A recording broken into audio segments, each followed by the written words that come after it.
بہرحال ریکارڈ وہاں موجود ہے، اگر حسب عادت میاں صاحب اس ریکارڈ کو بھی آگ نہ لگا دیں۔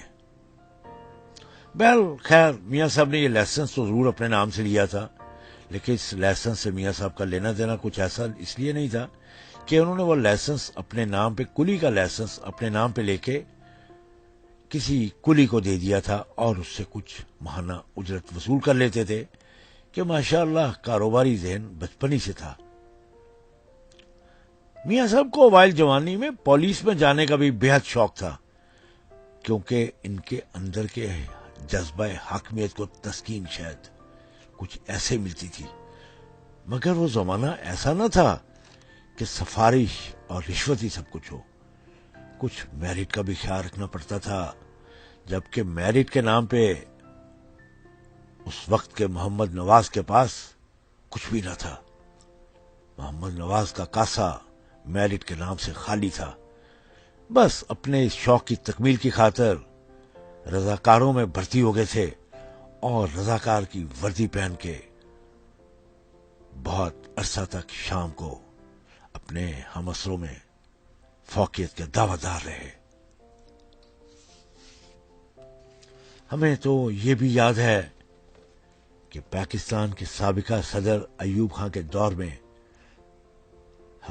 ان کی حکومت کے وزیر خارجہ جناب ذوالفقار علی بھٹو نے لاہور میں جب پیپلز پارٹی کی تنظیم سازی کے بعد گول باغ میں عوامی جلسے کا اعلان کیا تو ایوب خان کی حکومت نے سیاسی ہتھ کنڈے استعمال کرتے ہوئے اسی گول باغ میں پانی چھوڑ دیا کہ نہ رہے بانس نہ بجے بھٹو کی بانسری۔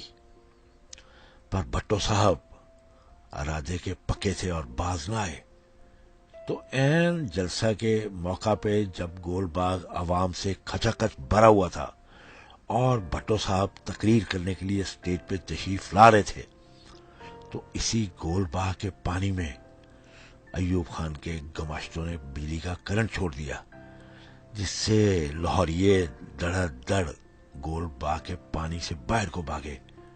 اتفاق سے میاں محمد نواز شریف صاحب اسٹیج کے پاس ہی تشریف رکھتے تھے یا وہیں کسی کونے قدرے میں کھڑے تھے۔ انہوں نے پہلوانوں کی صحبت میں رہنے کی وجہ سے جٹ سے بھٹو صاحب کو اپنے کندھوں پہ اٹھایا اور باہر لا کے اتارا۔ میاں صاحب اس دور میں بھی کسی سیاسی پارٹی کی شمولیت اور ہندوستانی فلم ایکٹر دیوانند کے مانند کیمرے کی آنکھ کے سامنے رہنے کے بے حد شوقین تھے۔ اللہ بھلا کرے حالات کا، پنجاب کے گورنر غلام جلانی صاحب شومیہ قسمت سے بیمار ہو گئے اور ان کو علاج کے لیے لندن جانا پڑا۔ وہ زمانہ کچھ بہتر تھا کہ آج کی طرح ہر حکومتی ارکان کو ان لمیٹڈ بجٹ پہ بیرون ملک علاج کروانے کی سہولت نہ تھی۔ یوں میاں شریف صاحب، بڑے میاں صاحب نواز شریف صاحب کے والد محترم نے گورنر جیلانی کو علاج کے سلسلہ میں لندن میں کچھ تعاون کیا۔ گورنر صاحب شریف النفس آدمی تھے، واپسی پہ میاں شریف صاحب سے مانگ کیا مانگتا ہے ولی بات کی تو میاں صاحب نے اپنے بیٹے نواز کے شوق کو دیکھتے ہوئے پنجاب کی کوئی اعلیٰ وزارت مانگ لی، اور یوں میاں محمد نواز شریف صاحب پنجاب کی وزارت میں پہلی دفعہ ایک وزیر کے طور پہ آپ کے سامنے آئے۔ ہمارے ویورز کے لیے شاید یہ بات حیرانگی کا ہو کہ اس زمانے میں جب انہیں وزارت ابھی نہ ملی تھی، موصوف کو پاکستان کی فلم انڈسٹری کے معروف فلمی جوڑے محمد علی اور زیبا کے آستانے پہ حاضری دینے کا بے حد شوق تھا کہ ان کو پاکستان کے سابقہ صدر آصف علی زرداری اور امریکہ کے موجودہ صدر جناب ڈونلڈ ٹرمپ کی طرح فلموں میں کام کرنے کا از حد شوق تھا۔ ان دو مذکورہ صدور صاحبان کا شوق تو ایک آدھ فلم میں کام کرنے سے پورا ہو گیا، مگر ہمارے نواز شریف صاحب نے وہ شوق اداکاری سیاست میں آ کے اسمبلی کے فلور پہ پیناما پیپر کے سلسلہ میں داستان کرب و بلا سنانے پہ مکمل کیا.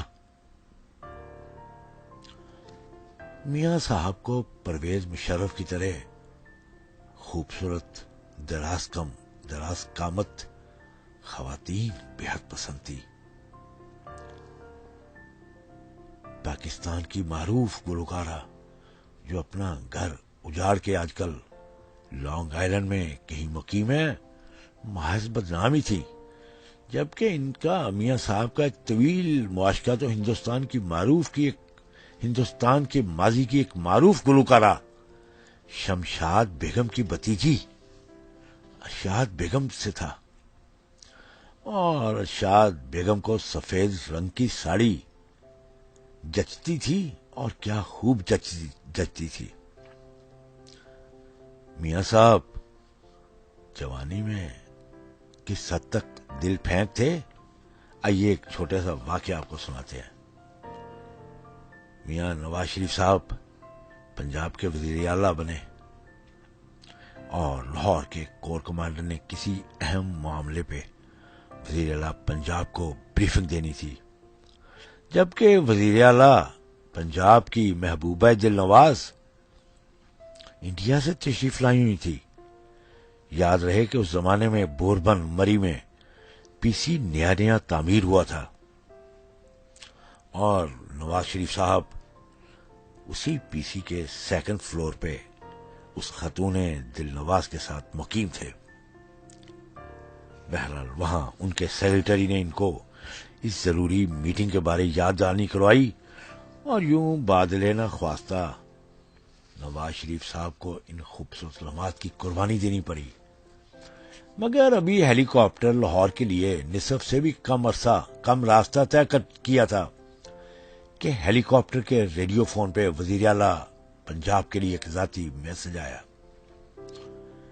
وزیر اعلیٰ جناب نواز شریف صاحب نے ہیڈ فون کانوں کو لگایا تو ایک نسوانی آواز نہایت مترنم لہجہ میں گنگنا رہی تھی: شام غم کی قسم آج تنہا ہے ہم، آ بھی جا آ بھی جا.